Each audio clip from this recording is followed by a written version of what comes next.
మన గుంతకల్ న్యూస్ ని లైక్ చేయండి, షేర్ చేయండి, సబ్స్క్రైబ్ చేయండి. మన గుంతకల్ న్యూస్ లో లైక్ చేయండి, సబ్స్క్రైబ్ చేయండి అండ్ షేర్ చేయండి. థాంక్యూ. మన గుంతకల్లు న్యూస్ కి స్వాగతం.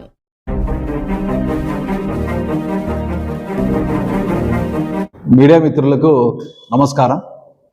ఈ మధ్యకాలంలో పంజాబ్ రాష్ట్ర ప్రభుత్వం 65,048 మంది అవుట్సోర్సింగ్ కాంట్రాక్ట్ కార్మికుల్ని క్రమబద్ధీకరిస్తూ కాంట్రాక్ట్ వ్యవస్థని రద్దు చేస్తూ నిర్ణయం తీసుకోవడం జరిగింది.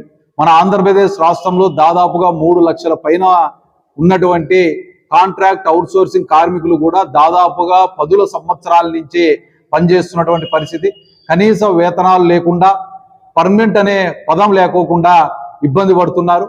వీరిని కూడా పంజాబ్ రాష్ట్ర తరహాలో మన ఆంధ్రప్రదేశ్ రాష్ట్రం కూడా నిర్ణయం తీసుకొని పర్మనెంట్ చేయాల్సిందిగా ఏఐటీసీగా కోరుతున్నాం. దాంతోపాటు ఈ మధ్య కాలంలో మన మీడియాలో కూడా పూర్తిగా ప్రచారం జరుగుతుంది, ఆర్టీసీని ప్రైవేటీకరణ చేస్తున్నారని చెప్పి. దీంట్లో ప్రధానంగా ఎలక్ట్రిక్ బస్సులు వస్తున్నాయనే బూచి చూపించి ఈరోజు రాష్ట్ర ప్రభుత్వం పూర్తిగా ఆ కంపెనీలకి దాని నిర్వహణ అంతా కూడా అప్పచెప్తుంది. దాని నిర్వహణతో పాటు ఆర్టీసీ స్థలాలను కూడా ప్రైవేట్ కంపెనీకి అప్పచెప్తున్నటువంటి పరిస్థితి.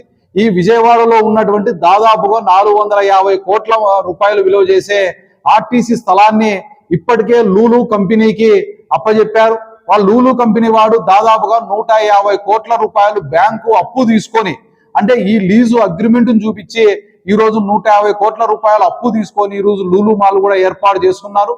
అదే తరహాలోనే ఏదైతే ఆర్టీసీని ప్రైవేటీకరణ చేస్తున్నారనే దాంట్లో కూడా ఈరోజు విజయవాడలో ఉన్నటువంటి విద్యాధరపురం ఆర్టీసీ డిపో, తర్వాత నెల్లూరు 2 ఆర్టీసీ డిపో, తర్వాత మన గుంటూరు 2 ఆర్టీసీ డిపోని ఇప్పటికే పూర్తిగా ఖాళీ చేయించి ప్రైవేట్ కంపెనీకి అప్పచెప్తున్నారు. ఈరోజు వేలాది మంది కార్మికులు పనిచేసే వాళ్ళని దాదాపుగా 14 సంవత్సరాల నుంచి పూర్తిగా రిక్రూట్మెంట్ లేకోకుండా ఈరోజు ఆర్టీసీని నిర్వీర్యం చేసే పద్ధతిలో రాష్ట్ర ప్రభుత్వం వ్యవహరిస్తుంది. దాన్ని పూర్తిగా మానుకొని ఆర్టీసీ పరిధిలోనే ఈరోజు విద్యుత్ బస్సుల్ని నడిపే విధంగా చర్యలు తీసుకోవాలి. రిక్రూట్మెంట్ కూడా వెంటనే చేపట్టాలి. ఈ శ్రీశక్తి పథకం తీసుకొచ్చిన తర్వాత ఆర్టీసీ బస్సుల వినియోగం కూడా బాగా పెరిగింది. కాబట్టి వెంటనే ఆర్టీసీ బస్సుల్ని కూడా కొత్తవి తీసుకొని వచ్చి పూర్తిగా ఆర్టీసీని సంస్థ పరిధిలోనే నడపాలని చెప్పి ఏఐటీసీగా డిమాండ్ చేస్తున్నాం. దీనికి సంబంధించి ఇప్పటికే మన ఏఐటీసీ అనుబంధ ఆర్టీసీ ఎంప్లాయీస్ యూనియన్ ఏఐటీసీగా రాష్ట్ర వ్యాప్తంగా ఉద్యమం కూడా శ్రీకారం చుట్టడం జరిగింది. రానున్న రోజుల్లో దీన్ని మానుకోకుండా పెద్ద ఎత్తున ఉద్యమానికి సిద్ధం అవుతామని చెప్పి తెలియజేస్తున్నాం.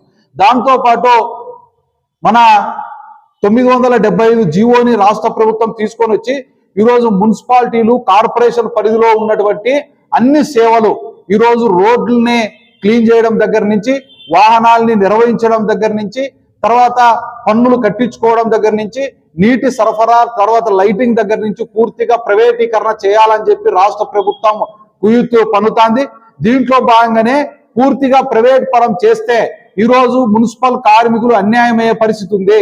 ఈరోజు మన గుంతకల్ మున్సిపాలిటీ దగ్గర నుంచి అన్ని మున్సిపాలిటీలో కూడా మరణించినటువంటి కార్మికులు, 60 సంవత్సరాలు పూర్తయినటువంటి కార్మికుల స్థానంలో ఈరోజు వాళ్ళ కుటుంబ సభ్యులను తీసుకోవడం కూడా పూర్తిగా నిర్లక్ష్యం చేశారు. పోయిన నెలలో 15వ తేదీ నుంచి కొత్త వాహనాలు ఏ మున్సిపాలిటీలో కూడా కొనకూడదని చెప్పి రాష్ట్ర ప్రభుత్వం ఒక మెమో కూడా జారీ చేసింది. ఇప్పుడు పీపీపీ పద్ధతిలో ఈరోజు రాష్ట్ర వ్యాప్తంగా ఉన్నటువంటి అన్ని మున్సిపాలిటీలు, కార్పొరేషన్లన్నీ కూడా ప్రైవేటీకరణ చేయాలనే ఆలోచనతో పనులన్నీ కూడా ప్రైవేటు వాళ్ళకి అప్పచెప్పాలనే పద్ధతిలో ఈరోజు రాష్ట్ర ప్రభుత్వం వ్యవహరిస్తోంది. వీటన్నిటి మీద కూడా రానున్న రోజుల్లో ఏఐటీసీగా పెద్ద ఎత్తున ఉద్యమానికి సిద్ధం అవుతామని చెప్పి తెలియజేస్తున్నాం.